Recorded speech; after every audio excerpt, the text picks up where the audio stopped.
Well, good morning, everyone. Here we are on July the 12th. There's a lot of noise out here today, but I'm sure you can hear me over the traffic. At least I hope so. I don't know why there's so much traffic this morning.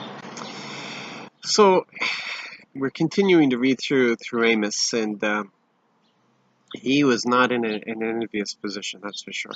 I'd have to show up to pronounce the judgment on Israel. Now, this is the thing that some people have a hard time understanding about the Old Testament and all that they see, all the violence and everything that they see.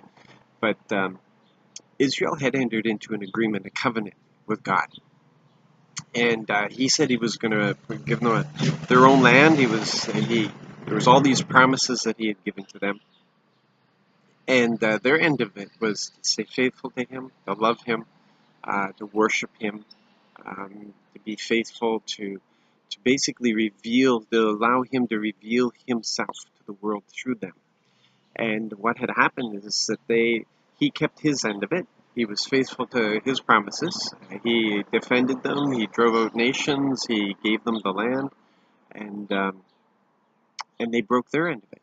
They started worshiping other gods, and they were unfaithful in all those things.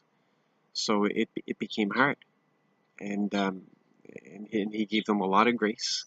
I sent a number of prophets in to warn them and tried to bring them back on track, and it just got to a point where it couldn't be tolerated anymore. So he had to bring in his judgment, and that's what Amos did. Amos brought in, just letting them know, guys, there's no more forgiveness, guys.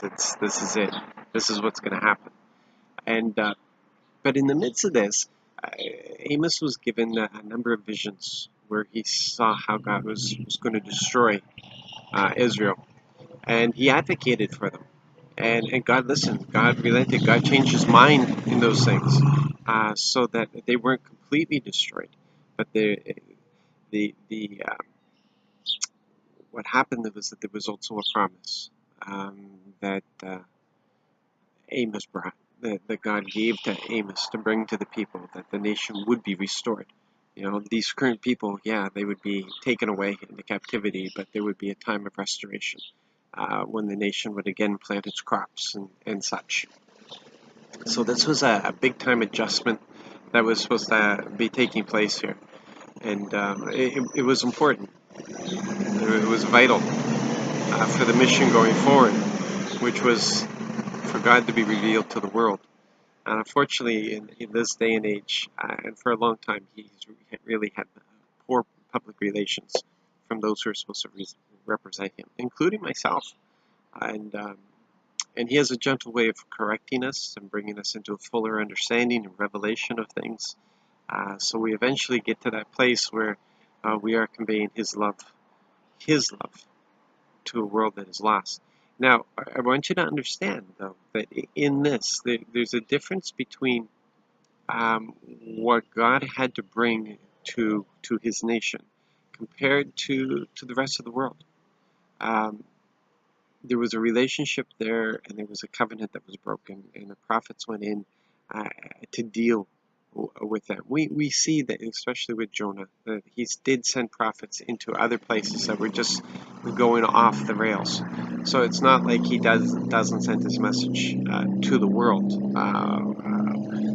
and giving them a chance. And we won't go into all of that. In general, though, the message to the followers, those who have dedicated, those who have made the covenant to follow, is different than the message that goes out to the lost. And that's important for us to keep in mind. And also that when he reveals things to us, it doesn't necessarily mean that is how it's going to be. He gives us an opportunity to advocate, to cry out, to petition, to change his mind on matters. So that's a good thing to keep in mind. So you have a blessed day.